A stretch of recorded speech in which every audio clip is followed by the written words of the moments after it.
ومحياي ومماتي لله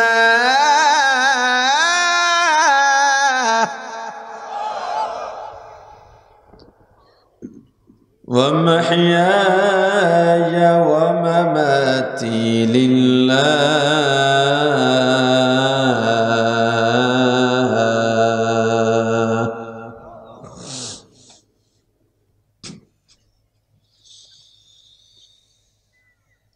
قل إن صلاتي ونسكي ومحياي ومماتي لله رب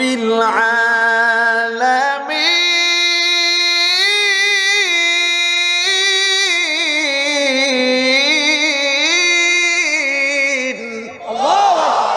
مسلماني بود گردن نهادن مسلمانی بود گردن نهادن عنان خود بدست خزدادن ও মুসলমান তোমার স্লোগান কি হবে যদি মুসলমান দাবি করো আল্লাহ শিখিয়ে দিয়েছেন পয়গম্বর আপনি দুনিয়ার মুমিন মুসলমানকে জানিয়ে দেন মুসলমানের স্লোগান হবে আল্লাহ আমার জীবন আমার মরণ আমার তাকওয়া আমার পরহেজগারি আমার ইবাদত আমার নামাজ আমার রোজা আমার কুরবানি আমার আয় আমার ব্যয় আমার সংসার আমার আত্মীয়তা আমার বন্ধুত্ব আমার শত্রুতা আমার ব্যবসা আমার জমি আমার কৃষি কাজ আমার নদীতে মাছ ধরা আমার চাকরি আমার শিক্ষা আমার যোগ্যতা আমার জীবনের যা কিছু আছে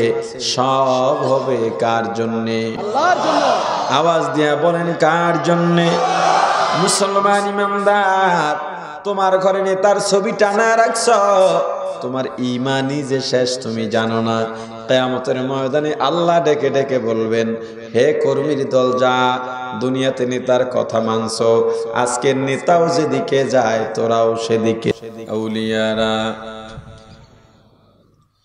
কারে উকবা ইখতিয়ার জাহেলারা কারে দুনিয়া ইখতিয়ার عاشقارا ملت و مذهب جداست عاشقارا ملت و مذهب خداست میان عاشق معشوق را مزیست کرامن کاتبین را هم خبر نیست আল্লাহ ওয়ালাদের চলাফেরা সাধারণ মানুষের চলাফেরার সাথে একটু ব্যবধান আছে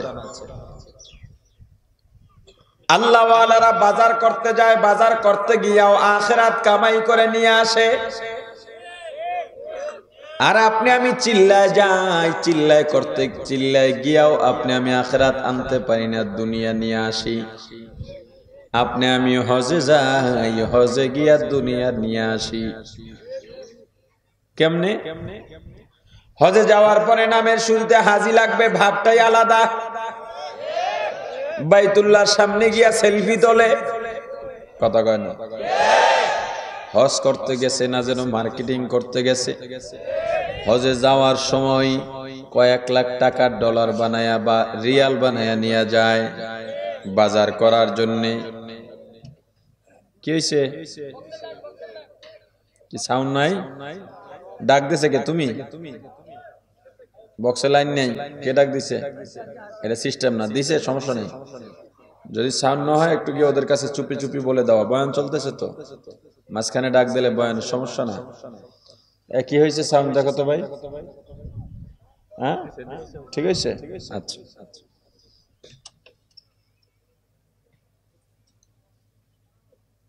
তো হজে গিয়ে চিন্তা করতেছে নামের সঙ্গে হাজি লাগবে একটা ভাব আলাদা বাজারঘাট যা আছে তা তো করি লগে একটা মূর্তিও লইয়া কয়েকটা মূর্তি কেমনে আনে হিসাব করছেন কোনদিন প্রত্যেক নবী রাসূলের দুনিয়াতে আসার পরে প্রথম কাজ ছিল শিরকের বিরুদ্ধে দাওয়াত দেওয়া শিরক মুক্ত করে তাওহীদবাদী বানানো তাওহীদের শিক্ষা দেওয়া দাওয়াত দেওয়া পয়গম্বর আলাইহিস সালাতু ওয়াস সালাম তাওহীদের দাওয়াত দিতে গিয়া তায়েফের প্রান্তরে রক্তাক্ত হলেন। তায়েফের দুষ্ট কাফেররা ছোট ছোট বাচ্চাদের দিয়ে নবীজিকে পাগল আখ্যায়িত করে পাথর মারিয়েছে। তায়েফের ছোট ছোট ছেলেরা পাগল বলে অভিযোগ করে নবীজিকে এত মারা মারলো, পাথর মারলো। নবীজি ডানে ফেরেন, ডান দিক থেকেও পাথর, বামে ফেরেন, বাম দিক থেকেও পাথর, সামনে থেকেও পাথর, পেছন থেকেও পাথর। নবীজির শরীর থেকে রক্ত বের হতে হতে শরীর বেয়ে বেয়ে যখন পায়ের আঙ্গুল দিয়ে বের হয়ে যাবে, নবীজির জুতা মোবারক পায়ের সঙ্গে রক্তের কারণে আটকে গেছে। এত কষ্ট করে গেলেন আপনি, আমি নামাজ পড়তে কোনো বাধা আছেনি, রোজা রাখলে কেউ বাধা দেয়নি, কিন্তু আমার রাসূল যখন নামাজের সেজদায় যাইতেন, কাফেররা উটের পচা নারী ভুঁড়ি নবীজির মাথার উপরে চেপে দিত। এত কষ্ট করে গেলেন আপনি, হজে গেলেন,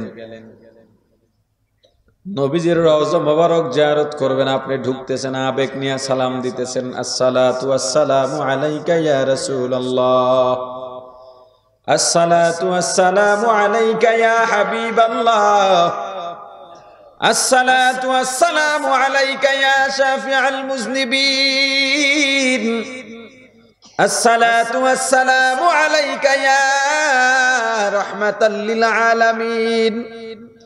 আপনি রাসূলের রওজার সামনে দাঁড়ায়া সালাম দিলেন, চোখের পানি ছেড়ে কাঁদলেন। নবীজির রওজার থেকে বের হয়ে আপনি হোটেলে যাবেন, রাস্তার মধ্যে গরম, নিচের থেকেও গরম ওঠে, উপরের থেকেও গরম। মার্কেটের মধ্য দিয়ে যে রাস্তা, সেই রাস্তা দিয়ে গেলে গরমটা এড়ায়া যাওয়া যায়। মার্কেটের মধ্য দিয়ে যাইতেছেন, সামনে যাওয়ার পরে দেখলেন দোকানদার সুন্দর একটা পুতুল ফলের উপরে রেখে দিচ্ছে, চাক্কা আছে, দৌড়ায়, চাবি দিলে, রিমোট টিপ দিলেই ভিতরে কোরআন তেলাওয়াত করতেছে। আপনি হাজী সাহেব দাঁড়ায় গেছেন, বুঝুক আর না বুঝুক সুবহানাল্লাহ কিন্তু আইসো দিক দিয়া। কোন জায়গায় সুবহানাল্লাহ, আলহামদুলিল্লাহ, নাউজুবিল্লাহ, সেটাও তো শেখা দরকার, ঠিক না? আপনি তো দাঁড়ায় গেলেন, যারা সুবহানাল্লাহ কইছে এরাও হজে গেলে এই কামটা করবে, যে কামটার কথা আমি এখন কইতেছি সামনে। হাজী সাহেব দাঁড়ায় গেছে, আমার নাতি নাতিন বলেছে হজে যাও দাদু, এমন কিছু নিয়ে আসবা, না না এমন কিছু নিয়ে আসবা যেটা বাংলাদেশে নাই। হাজী সাহেব দাঁড়ায় গেছে, পুতুলের মধ্যে কোরআন তেলাওয়াত, বিশাল ব্যাপার, এটা নিতেই হবে। যেই নবীর রওজা জিয়ারত করে হাজী বের হলেন, যেই নবী তাওহীদের দাওয়াত দিতে গিয়া, মূর্তি পূজার বিরুদ্ধে দাওয়াত দিতে গিয়া দান মোবারক শহীদ করলেন, সেই নবীর রওজা মোবারক জিয়ারত করে হাজী সাহেব হোটেলে পৌঁছার আগে পুতুল নামক মূর্তি কিনে ব্যাগে ঢুকাইছে। কি সুবহানাল্লাহ কইবেন? আপনি মুসল্লি মানুষ, তাহাজ্জুদ নামাজও বাদ দেন না, হাতের মধ্যে তসবিহ আছে, বড় বড় দানা তসবিহ, এর মধ্যে আবার কারুকাজ কত, দেখলি মনটা কাইড়া যায়। আপনি হজ করতে গিয়ে তসবিহ আনছেন, সুবহানাল্লাহ বলে একটা দানা ছেড়ে দেন, অন্য একটা দানার উপরে পরে টস করে শব্দ হয়। মুসলমান ইমানদার মানুষকে দেখাইতেছেন, তসবিহ নিয়ে ঘুরতেছেন, কিন্তু আপনার ঘরে গেলে দেখা যায় আপনার সুকেশ ভর্তি বাঘ নামক পুতুলের মূর্তি, সিংহ নামক পুতুলের মূর্তি, কুকুর নামক পুতুলের মূর্তি, মানুষ নামক পুতুলের মূর্তি, মেয়ে পুতুলের মূর্তি, ছেলে পুতুলের মূর্তি, কোরআন তেলাওয়াত করা মূর্তি, আপনার ঘরে নেতার ছবি, আপনার পীরের ছবি, আপনার বাবার ছবি, আপনার আত্মীয় স্বজনের ছবি, আপনার ছেলের ছবি। অথচ রাসূল কি বললেন? ক্বালান নবী সাল্লাল্লাহু আলাইহি ওয়াসাল্লাম, লা তাদখুলুল মালাইকাতু বাইতান ফীহি কালবুন আও তাসাবির আও কামা ক্বালান নবী আলাইহিস সালাতু ওয়াসসালাম।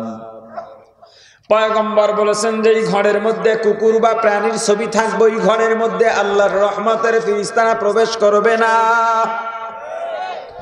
ও মুসলমান ইমানদার আল্লাহর গোলাম, কেমন প্রাণী? গাছও একটা প্রাণী। গাছের ছবি ঘরে রাখা যায় যদিও প্রাণী, তাহলে কোন প্রাণীর ছবি রাখা যাবে না? যেই প্রাণী এক জায়গা থেকে অন্য জায়গায় যাইতে পারে, গাছ কি যাইতে পারেনি? মাছ কথা বলে না? যেই প্রাণী এক জায়গা থেকে অন্য জায়গায় যাইতে পারে এমন প্রাণীর ছবি ঘরে রাখা সওয়াবের কাজ। কত মানুষ রাজনীতি করতে গিয়া ইমান খুয়াইয়া বইয়া রইছে। রাজনীতি করতে গেছো, রাজনৈতিক দলের কর্মী সমর্থক তুমি, তোমার ঘরে তোমার নেতার ছবি, তোমার নেত্রীর ছবি ভরা।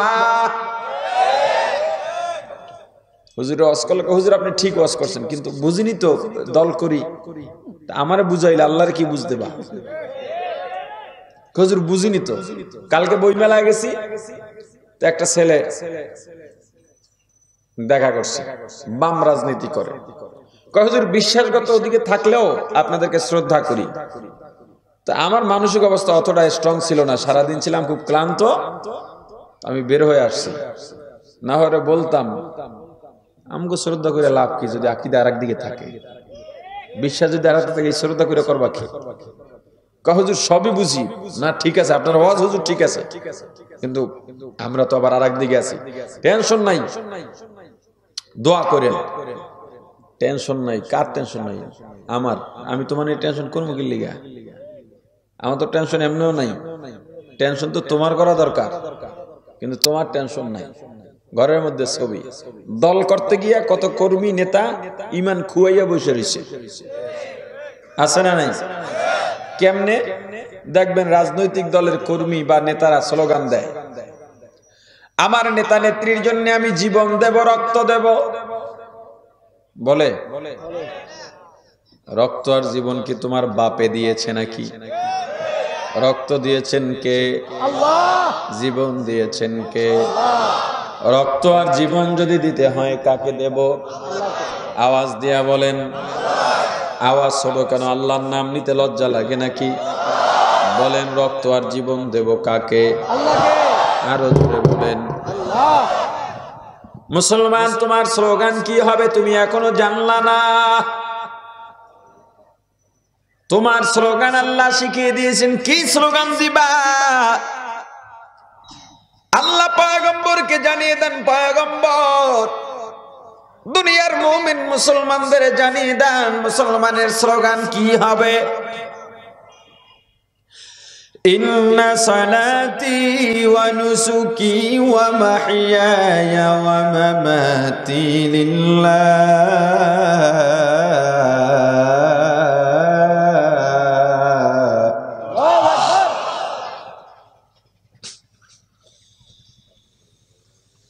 ওয়া মাহইয়ায়া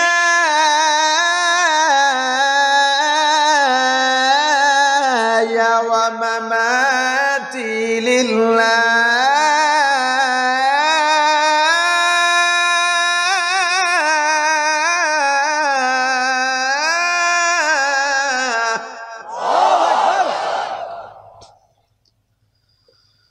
ومحياي ومماتي لله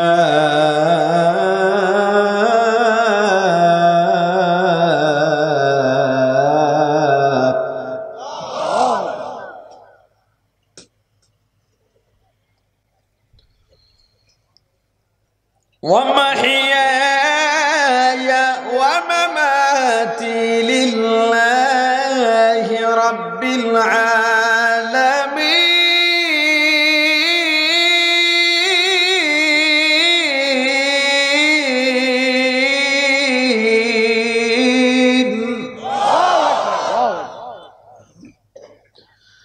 ومحياي ومماتي لله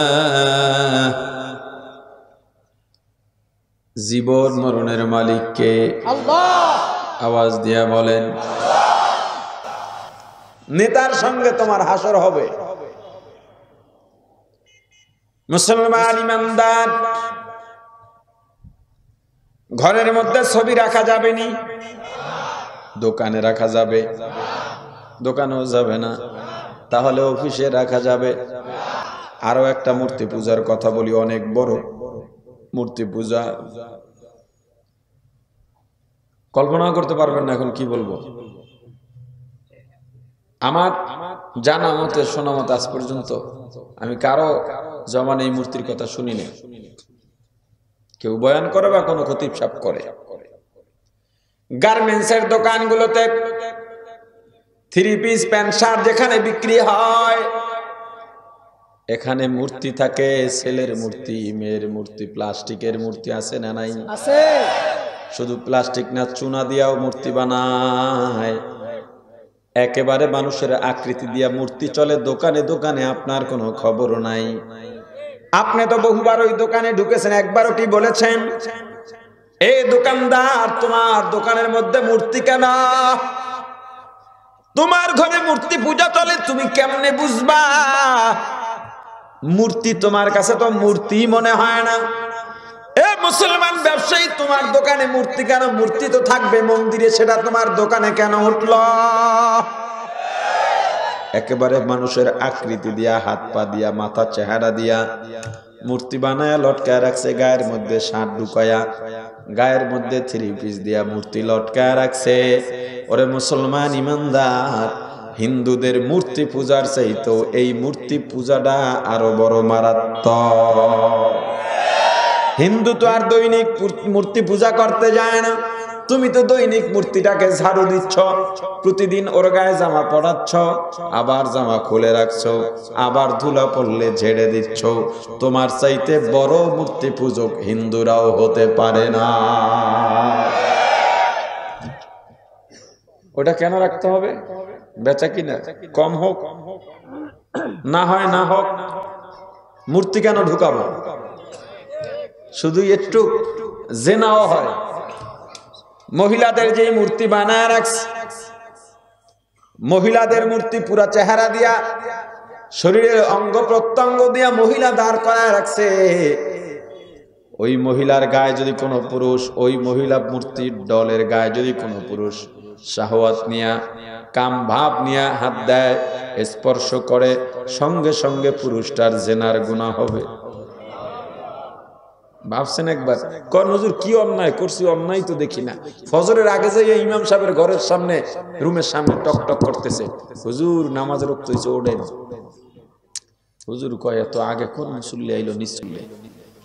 ওইটা দেখে এমন এক লোক যারে কোন সময় নামাজে দেখা যায় না। কি ব্যাপার আমনে? হুজুর আইছে একটা বিপদ করে। বিপদ পড়া ছাড়া তো আসার কথাও না। কি খবর কন? হুজুর কি পাপ করছি বলতে পারি না, কোনো খুঁজে তো দেখি না কোনোদিন পাপ করছি বইলা, অথচ মুখে দাড়ি নেই। আপনি নামাজ পড়ছেন আজকে, কালকে এশা? গত জুমা নামের পিছনে পড়ে গেলাম।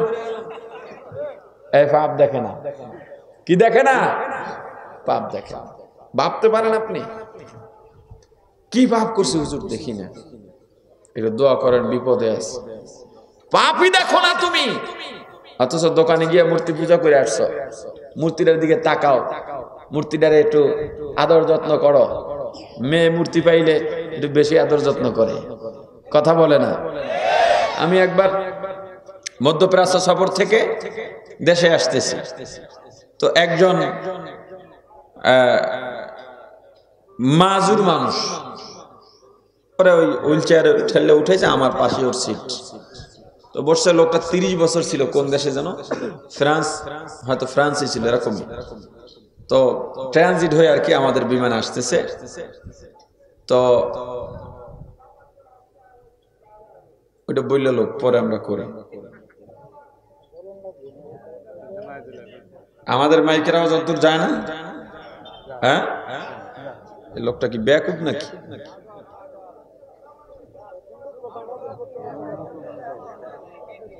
বোকা বোকা। আচ্ছা থাক।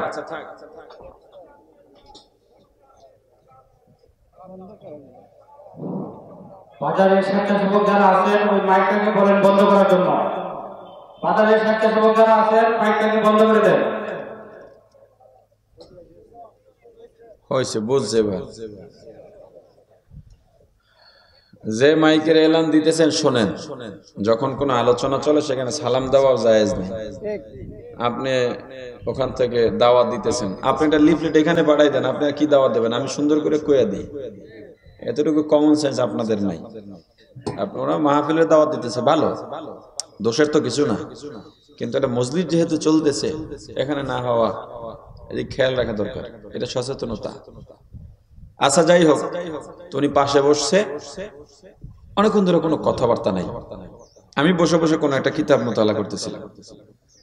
তো কিছুক্ষণ পরে বলে, হুজুর আমার বিবি বাচ্চা সব রয়ে গেছে ওখানে, 30 বছর পর আমি যাইতেছি, আমি আর ওদিকে ঢুকতে পারবো না। কেন কি জানি একটা রোগ হয়েছে না, অনেক আগে, আবার করোনা মনে করেন না, ওই রোগ ওখানে, ওই রোগীদের ওখানে এলাউড নাই। এত বড় রোগ হুজুর, আমি এখন হাঁটতে পারি না, আমি সুস্থ মানুষ, কি অন্যায় করছি খুঁজে পাই না, আমি আর কি জবাব দেব? আমি বলছি আপনি ঠিকভাবে নামাজ পড়েন, সুন্নত তরিকায় চলেন। আমার জিজ্ঞাসা সুন্নত তরিকা আবার কোনটা? আমি বলছি যেদিন পাপ করেন নাই বলছেন না, আমি কি পাপ কোনগুলো, এদিন এটা যেদিন জানবেন ওদিন সুন্নত তরিকাও জানতে পারবেন। আপনি আসলে জানেনই না পাপ কি, যার জন্য বলতেছেন পাপ করিনি, কিছুক্ষণ পরে সে মদ খাইছে ওই ইয়ার মধ্যে, ও এটাকে মনে করতেছে যে আমি স্প্রাইট বা 7 আপ খাইতেছি। কারণ আপনি বলবেন আপনি কেমনে বুঝলেন? বিমানে মদ দেওয়া হয় যদি কেউ খাইতে চায়, তো আমার সামনে ওটা অর্ডার করছে, ইন্টারন্যাশনাল বিমানে, অনেক বিমানই দেওয়া হয়। আচ্ছা বলেন এবার, অন্যায় করে পাপ করে কেউ যদি এটা মনে না করে পাপ, সে পাপ থেকে কিভাবে বাঁচবে? হুজুর কি অন্যায় করছিলাম খুঁজে পাই না, পাপ টাপ তো দেখি না, জীবনে পাপ করিনি। কয় মিয়া গত শুক্রবার পড়ছেন জুমা আর মাঝখানে নামাজ নাই, এখন এসে কোন পাপ কি করছেন খুঁজে পান না? আপনারাই তো আবার ওয়াজ করেন, 100 কদরে 60 বছরের সওয়াব পাওয়া যায়, তো গত কদরই তো 60 বছর আগে গইতেছি। আচ্ছা কদরের রাতগুলো এবং বরাতের রাত, ঈদের রাত বা নফল ইবাদত, এগুলো কাজে লাগবে কখন? যেমন আপনারা এখানে বসছেন, এই মজলিসের ব্যাপারে আল্লাহ রাসূল কি বলেন? যদি দিন শেখার নিয়তে বসেন, মাজলিসু ফিকহিন খায়রুম মিন ইবাদাতি 60 সানা আও কামা ক্বালান নবী আলাইহিস সালাতু ওয়াস সালাম। পয়গম্বর বলেছেন দিন শেখার মজলিসের দাম কত? তোমার জীবনে যত নফল ইবাদত করবা তার চাইতেও এই মজলিসের দাম অনেক বেশি। কবন হুজুর এখানে 60 সানা বলছে, আপনি আবার জীবন পাইলেন কই? আমি হিসাব করে দেখলাম 60, 70, 80 সবই রিওয়ায়াতে আছে, কিন্তু আমি হিসাব করে দেখলাম একটা মানুষ 50, 60, 70, 80 বছর বেশি হায়াত পায় না, এজন্য জীবনটা লাগাই দিছে। আপনার আমার জীবনে যত ইবাদত করি নফল, তার চাইতে ওই দিনই মজলিসের দাম অনেক বেশি। আচ্ছা এই দামটা কখন থাকবে, কার্যকর থাকবে কতক্ষণ আপনার জন্য? শবে বরাতে সারা রাত আপনি ইবাদত করলেন, আলহামদুলিল্লাহ। শবে বরাতের যে কয়টা রাত আপনি, শবে কদরের প্রত্যেকটা রাত আপনি কদর তালাশ করলেন, প্রত্যেক বেজর রাতে আপনি কদর তালাশ করলেন। এমনকি আপনি বাকি 20 দিনের শুরুতেও প্রত্যেক রাত, কদর জোর আর বেজোর নাই, আপনি রমজানের শুরু থেকে শেষ পর্যন্ত প্রতি রাতে ইবাদত করলেন, রমজানের প্রতিদিন কোরআন খতম দিলেন। এগুলো আপনি থাকবে কতদিন পর্যন্ত? এটার পাওয়ারটা ধরে রাখবে কে? একটা পাওয়ার আছে না নাই? কথা বলেন না রে ভাই, একটা পাওয়ার আছে না নাই? আপনি একটা কাজ করলেন, সামনে একটা ব্যাকগ্রাউন্ড লাগবে, শক্তিশালী গাইডলাইন লাগবে, যদি না থাকে আপনার কাজের কোনো দাম নাই। যেমন মনে করেন আমি আপনাকে বললাম এই কাজটা করে দিতে পারলে তোমাকে 1 লাখ টাকা দেব, আমার কাছে টাকা নাই, টাকা দেওয়ার মতো একটা লোক থাকা লাগবে না? ওই লোকটা সাহস পাইয়া যদি বলি তাইলেই না বলতে পারবো, কিন্তু ওই লোকই আমার কাছে নাই। আমি 1 লাখ বললাম, সেদিন কোথায় জানি দেখলাম এক হুজুর চ্যালেঞ্জ দিতে 100 কোটি টাকা। আমি হিসাব করতেছি ওর পকেটে 100 টাকা খুঁজে বের করা যাবে কিনা, এই তো 100 কোটি টাকার 100 কোটি টাকার চ্যালেঞ্জ দিতেছে। এই যে আজগুবি কিছু ব্যাপার আছে। আপনার যে নফল ইবাদত, এই যে 60 বছরের সওয়াবটা আপনি পাবেন, কতদিন থাকবে আপনি দেখেন। কিশোরগঞ্জ থেকে আপনি ঢাকা যাবেন, মনে করেন আজকে কয় তারিখ, 21 তারিখ, 22 তারিখ, আপনি ঢাকা যাবেন 22 তারিখ, 21 তারিখ আসরের সময় আপনার সঙ্গে কটিয়া দিয়ে একজনের সঙ্গে দেখা। মুরব্বি হাজী সাহেব আপনি এখানে কেন? আগামীকাল 22 তারিখ আমি ঢাকা যাবো, পথ আগায়া রাখলাম। কিন্তু পথ তো আগাইছে, ওখানে গিয়ে সে আইসা আবার বাসায় ঘুমাইছে কিশোরগঞ্জে। সকালে বিবি উঠাইতেছে, বাচ্চারা উঠাইতেছে, মেয়ে উঠাইতেছে, বাবা ওঠো, তুমি না ঢাকায় যাইবা, ঢাকার গাড়ি ছেড়ে দেবে বাবা। বলে তোরা তো জানোস না আমি গতকাল কটিয়াদি পর্যন্ত গিয়া জায়গা আগাই আসছি। বলেন জায়গা আগাইছিনি? জোরে বলেন। যদি জায়গা আগাইতে চাইতা তাহলে কিশোরগঞ্জ থেকে কটিয়াদি বা ভৈরব যে গেলা ওখানে রাত্রি যাপন করা লাগতো, ওখান থেকে পেছনে আসা যাবে না। আপনার সবে বরাত, সবে কদর আর এই মজলিস গুলো এখান থেকে আমলের দিক থেকে আর পেছনে পড়া যাবে না।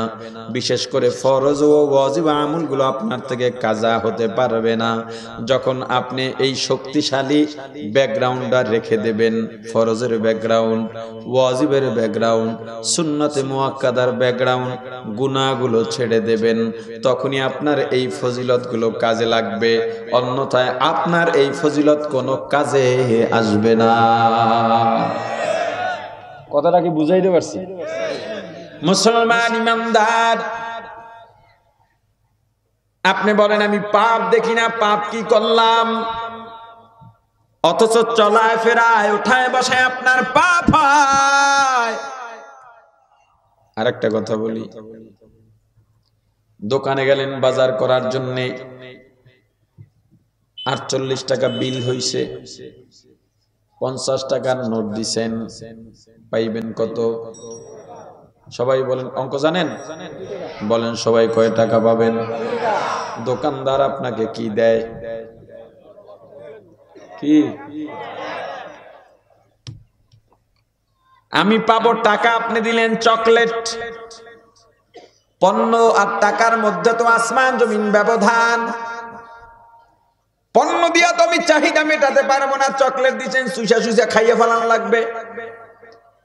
আমি পাবো টাকা, আমি টাকা থাকলে কোথাও গেলে একটা বেলেটের চাহিদা পূরণ করতে পারতাম, 2 টাকা মুড়ি খাইতাম, অথবা 2 টাকা দিয়া ম্যাচ কিনতাম। আর অনেক প্রয়োজন মেটানো যায়, 2 টাকার প্রয়োজন মেটাবার মতো প্রয়োজন আছে না নাই? আপনি দিলেন চকলেট। ব্যবসা হালাল হওয়া কি এত সহজ নাকি? ওরে মুসলমান ইমানদার, আপনার কাছে পাবো আমি 2 টাকা, আপনি দিলেন চকলেট, তাও যদি কয়েক সেকেন্ডের জন্য ধরে নি, ঠিক আছে, টাকার বদলে চকলেট, কিন্তু আমি তো পাবো পাক্কা 2 টাকা। আপনি দিলেন চকলেট, চকলেট তো পাক্কা 2 টাকা নয়, কারণ আপনি চকলেট কিনছেন 1 টাকা 60 পয়সা, 50 পয়সা বা 70 পয়সায়, বাকি 30 পয়সা দেবে কে? কথা কয় না, কি বুঝলেন? এত অলস কেন আপনি? আপনি মুখে বলেন যে ভাই আমার কাছে টাকা নাই, চকলেট আছে 2 টাকায় নাও, নতুন করে হিজাব কবুল করেন তো হয়ে গেল। কিন্তু আপনি চকলেট দিয়ে দিলেন। এক লোক এরকম দৈনিক চকলেট দেয় না, ঘরে জমায় রাখতে রাখতে রাখতে রাখতে 50টা জমা হয়েছে। এরপর একদিন দোকানদারকে, এই লও তোমার চকলেট, 100 টাকা ফেরত দাও। এখন আর দোকানদার দিতে চায় না। বুঝা গেল কি ভেজাল আছে না নাই? জোরে বলেন। আপনি বাজারে গেলেন, আমি যে বয়ানগুলো করতেছি, আমি যে আয়াতে কারিমা তেলাওয়াত করেছি, সম্পূর্ণ ওই আয়াতের আলোচনাই, একটু পরে বললেই বুঝবেন। আপনি বাজারে গেলেন, বাজারে যাওয়ার পর দেখলেন মুরব্বি শাক নিয়ে বসছে। এ মুরব্বি শাক কত? বলে এত টাকা। এত দাম, এত দাম হয় না। 20 টাকা না, 20 টাকা হবে না, 15 টাকা দিন। না বাবা, অনেক কষ্ট করে আসছি, কোন 60টার দিন এই শাকে 1 নাম্বার শাক তুমি নিলে নাও, 20 টাকা একদম। লন লন, 18 টাকা দিয়ে একটা শাক নিয়ে আদা শুরু করছে। এই লন, এটা নিয়ে খুশি থাকেন, আর 2 টাকা তোমার বাপে দিয়ে যাবে। হাসেন কেন? নাই, এই খাসলাত আপনাদের মধ্যে আছে? আজীব লাগে। ব্যবসা হালাল হয় তো সহজ, ইজাব কবুল হবে। আপনি একবারই গিয়া আপনাকে মেয়ের বাপ মেয়ে দিল না, আপনি টান মাইরা নিয়ে এলেন, হয়ে গেছে, খুশি দেখেন, বিয়া হবে না গণদোলাই খাবেন? কথা কয় না। ব্যবসাটাও তো এরকমই।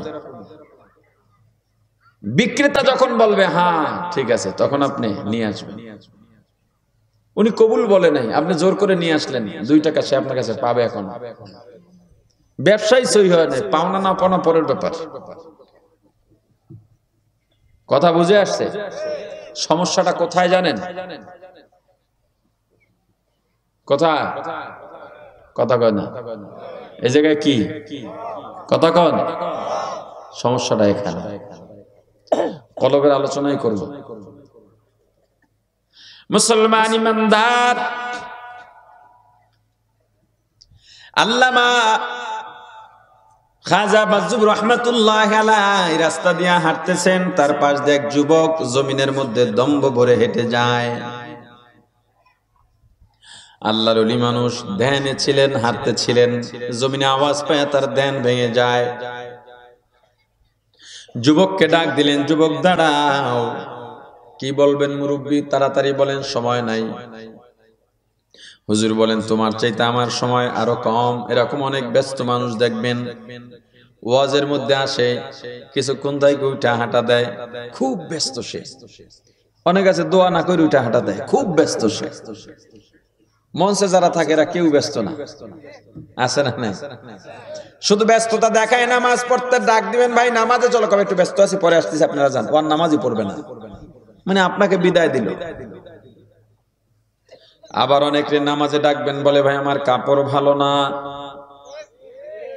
নামাজ পড়তে পারবে না, কাপড় এমন খারাপ যে নামাজ পড়তে পারবে না। নামাজ পড়তে না পারার খারাপ হওয়ার মানে হলো তার কাপড়ে হয়তো প্রসাব না হয় পায়খানা লেগে আছে। কারণ এই 2টা লাগা ছাড়া তো নামাজের জন্য খারাপ হওয়ার আর কোনো তরিকা নাই। হ্যাঁ, তার মানে তুমি প্রসাব পায়খানা লাগাই রাখো সবসময় গায়ের মধ্যে। মুসলমান ইমানদার, সমস্যা কোথায়? কলবে। কোথায়? যুবক ডাক দেয়া বলে, মুরব্বী কি বলবেন দ্রুত বলেন, আমার সময় নাই। আল্লাহর ওলি খাজা মাজুব রাহমাতুল্লাহ আলাইহি ডেকে বললেন, যুবক এত অহংকার ভালো নয়।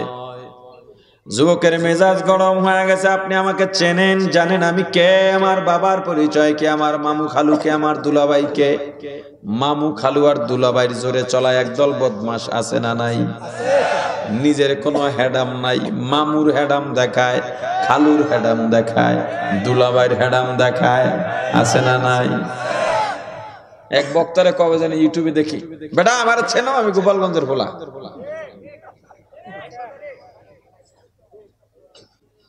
এটা ভদ্রতা না, এটা কি না? ভদ্রতা না। আমার চেনো, আমি কে, এটা অহংকারী ছাড়া বলতে পারে না। তুমি কে? তোমার আবার চেনা লাগবে কি লাগে? কে তুমি? বলো তুমি কে? আমার সে হাত তোমার 2টা বেশি না চোখ 2টা বেশি না মাথা তোমার 3টা? আল্লাহর ওলি খাজা মাজুব রাহমাতুল্লাহ আলাইহি শান্ত মেজাজে ডেকে বললেন, যুবক কে তোমার বাবা, কি তোমার চাচা, কি তোমার বংশ পরিচয় আমি জানি না, তবে আমি তোমাকে চিনি। যুবক বলে, কেমনে চিনলেন? আমাকে তো চেনার কথা নয়, তাছাড়া এর আগে আপনার সঙ্গে আমার কোনোদিন দেখা হয় নাই। আল্লাহর ওলি খাজা মাজুব রাহমাতুল্লাহ আলাইহি ডেকে বলেন, যুবক তোমাকে আমি কিভাবে চিনি জানতে চাওনি? বলে, হ্যাঁ জানতে চাই। যুবক, হে কিশোরগঞ্জের যুবকরা, পর্দালের মা বোনেরা, শোনো, তোমার পরিচয় এখান থেকে আমি দিয়ে যাই। যারা বলো আমি অমুক দল করি, আমার দল এখন ক্ষমতায়, এমপির কাছের মানুষ, চেয়ারম্যানের কাছের মানুষ, আমি অমুক সভাপতির কাছের মানুষ, আমারে চেনো। এই যারা বলো আমারে চেনো, দাপট দেখাও, তোমার পরিচয় আমি দিয়া যাই। তোমারে আমিও চিনি। কেমনে চিনি শোনো। খাজা মাজুব রাহমাতুল্লাহ আলাইহি বলেন, যুবক শোনো, তোমার পরিচয়, তোমাকে আমি কেমনে চিনি। তোমার আমার জন্ম এক ফোঁটা নাপাক পানি দিয়া। কি দিয়া জন্ম? আবার যেদিন বিদায় হয়ে যাব, মূল্যহীন হয়ে বিদায় হব। এখন তুমি 5 স্টারে ঘুমাও, 7 স্টারে ঘুমাও, তোমার জুতা পলিশ করে দেওয়ার জন্য কর্মচারী নিয়োগ করা আছে, তোমার বাথরুম পরিষ্কার করে দেওয়ার জন্য কর্মচারী নিয়োগ করা আছে। ওরে যুবক, কিন্তু যেদিন তোমার চক্ষু দুইটা চিরতরে বন্ধ হয়ে যাবে, যারা তোমার বাথরুম পরিষ্কার করে দিত তারাই তোমাকে 5 তলা থেকে টেনে হেসড়ে নামায়া, আজকে তোমার কোলবালিশ ছাড়া ঘুম হয় না, জাজিম ম্যাট্রেস ছাড়া তোমার পিঠ সোজা হয় না। কিন্তু তোমাকে একটা দিন এমন আসবে, 5 তলা থেকে টেনে হেসড়ে নামাইয়া সাদা পাতলা কম দামি 3খানা কাপড়ের প্যাকেট বানাইয়া এমন একটা জায়গায় রাখবে যেখানে বিছানা নাই, কোলবালিশ নাই, ম্যাট্রেস নাই, জাজিম নাই, বালিশ নাই, ডানেও মাটি, বামেও মাটি, নিচেও মাটি, উপরেও মাটি দিয়া চাপা দিয়া রাখবে। এ যুবক, দুনিয়াতে এলাম, নাপাক দিয়া যাব, বিদায় হব মূল্যহীন হইয়া। মাঝখানের সময়টা পেটের মধ্যে প্রসাব পায়খানার বোঝা নিয়ে বেড়াবো। যুবক বলো, যার জন্ম নাপাক দিয়া বিদায় মূল্যহীন হইয়া, মাঝখানের সময়টা বাথরুমের টাঙ্কির ভূমিকায় কাটায়, ওই মানুষটা কোনোদিন অহংকার করতে পারেনি। যুবক চিৎকার দিয়া হুজুরকে জড়ায় ধরে বলে, হুজুর বুঝি নাই, ক্ষমা চাই, মাপ চাই, ক্ষমা চাই, আমাকে তওবা করা দেন। এমন কথা যদি কেউ চিন্তা করত, কোনোদিন অহংকার করতে পারত না। মুসলমান ইমানদার, এই যে দুনিয়াতে দাপট দেখাও, দুনিয়াতে ক্ষমতা দেখাও, টাকার গরম, ক্ষমতার গরম, সম্মানের গরম, শক্তির গরম, বংশের গরম, আল্লাহ কি বলেন শোনো, লা ইয়ানফা, কোনো উপকারে আসবে না, ইয়ামুসা, কিয়ামতের ময়দানে। কিয়ামতের ময়দানে দুনিয়ার কোনো কিছু কাজে লাগবে না। এ যারা মাল দৌলতের জন্য পাগল, এই মাল সম্পদ কিয়ামতে কোনো উপকারে আসবে না। দুনিয়াতে যারা সন্তান সন্ততি নেতা নেত্রী ক্ষমতা দিয়া বাহাদুরি দেখাও, কিয়ামতের ময়দানে এগুলো কোনো উপকারে আসবে না। কিয়ামতে কিসের দাম জানো? আল্লাহ বলেন, ইন ইল্লা মান আতাল্লাহ,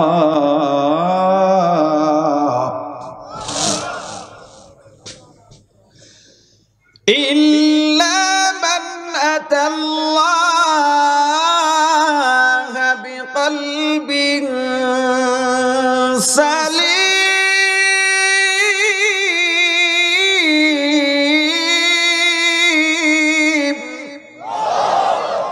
কিয়ামতের ময়দানে মাল দৌলত, সম্পদ সম্পত্তি, সন্তান সন্ততি, যশ খ্যাতি প্রতিপত্তি কোনো কাজে লাগবে না, ইল্লা বিকলবিন সালিম। এই চানাচুরওয়ালা নাকি বাদামওয়ালা, ওঠো মিয়া, যাও ওদিকে যাও।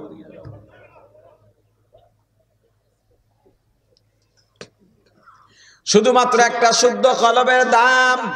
কিসের দাম? এদিকে তাকান। কিসের দাম? কেমন কলব? খুব ক্লান্ত আপনারা? তাহলে আর কষ্ট না দিয়ে বয়ান এখানে শেষ করে দিই। জবাব কেন দিচ্ছেন না? জবাব দেওয়া আপনার দায়িত্ব। কিসের দাম? কেমন কলব? সবাই বলেন না কেন? কেমন কলব? স্বচ্ছ কলবের দাম, সত্য কলবের দাম। মুসলমান ইমানদার, তুমি কিয়ামতের ময়দানে শুদ্ধ কলব নিয়ে যদি দাঁড়াইতে পারো, তবেই তোমার দাম, অন্য কোনো দাম নাই। তোমার কলবের মধ্যে কি কি রোগ আছে তুমি ভালো জানো, তুমি ভালো জানো, আল্লাহ তো জানেনি, তুমি ভালো জানো। মুসলমান ইমানদার, যখন গুনাহ করো কলবের মধ্যে গুনার রং ধরে যায়। বলেন তো কলবের রং কি? পানির রং কি? দুধের রং কি? পানি আর দুধ দেখতে কি একরকম নাকি? তাহলে দুইটাই সাদা হয় কেমনে? পানির নিজস্ব কোনো রং নাই। পানির মধ্যে লাল রং দিলে পানি কি হয়? কালোর মধ্যে পানির মধ্যে কালো রং দিলে কি হয়? হলুদ রং দিলে কি হয়? তদ্রূপভাবে কলবের কোনো নিজস্ব রং নাই। যখন বান্দা মিথ্যা বলে তখন কলবে মিথ্যার রং ধরে। যখন বান্দা গান শোনে তখন বান্দার অন্তরে কলবে গানের গুনার রং ধরে। একটা গুনাহ করো কলবের মধ্যে একটা গুনার দাগ পড়ে যায়।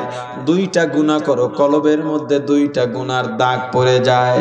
ওরে মুসলমান ইমানদার, গুনার রং কি বলেন? যারা হজে গিয়েছেন তারা বলেন, বাইতুল্লাহর যে কর্নার বরাবর দাঁড়াইয়া তাওয়াফ শুরু করেছি, ওই কর্নারে কোন একটা পাথর আছে বাইতুল্লাহর সঙ্গে লাগানো। পাথরটা দেখছেননি? পাথরের নাম কি? পাথরটা দেখতে কেমন? অথচ এই পাথরটা আল্লাহ জান্নাত থেকে পাঠাইছেন, সরাসরি জান্নাত থেকে পাঠাইছেন। এই পাথরটা যখন আল্লাহ পাঠাইছেন তখন রং ছিল সাদা। কি রং ছিল? ধবধবে সাদা। কালো কেন হয়ে গেল? আমার রাসূল বলেন, যখন হাজিরা ওখানে তাওয়াফ করে আর চুমা দেয় তখন হাজির গুনাহগুলা পাথরে টেনে টেনে নিয়ে যায়। এজন্য পাথরের রং কালো হয়ে গেছে। তার মানে বোঝা গেল মানুষের গুনার রং হলো, জোরে বলেন, এই মাসালা শোনার পরে আগামী হজে যারা যাবেন, হজে গিয়ে চুমা দেওয়ার জন্য এদিক থেকে এক ঘুষি দিয়ে একজনের নাক ফাড়ায়, ওদিক থেকে দাঁত ফালাইয়া চুমা দিতে যায়েন না। আপনার গুনাহ যদি পাথর টেনে নেওয়ার মতো আপনি লোক হয়ে থাকেন, গুনাহ টেনে নেওয়ার মতো লোক যদি আপনি হয়ে থাকেন, নিরাপদ দূরত্বে দাঁড়ায়া দূর থেকে বা দোতলার থেকে তিনতলার থেকে তাওয়াফ করেও দূর থেকে ইশারা করে দোয়া পরে হাতের মধ্যে চুম্বন করলেও পাথরেই চুমা দেওয়া হবে, গুনাহও টেনে নেবে। আর যদি গুনাহ টেনে নেওয়ার মতো লোক আপনি না হন, ওই পাথর সারাদিন ঠোঁট ঘষা ঘষা যদি ঠোঁট ফাটাইয়াও ফেলান তবুও আপনার গুনাহ নেবে না। ধাক্কা ধাক্কি করে চুমা দেওয়া যাবে? কথা বলে না। এখন স্টেজে চুমাচুমি চলে। মুসলমান ইমানদার,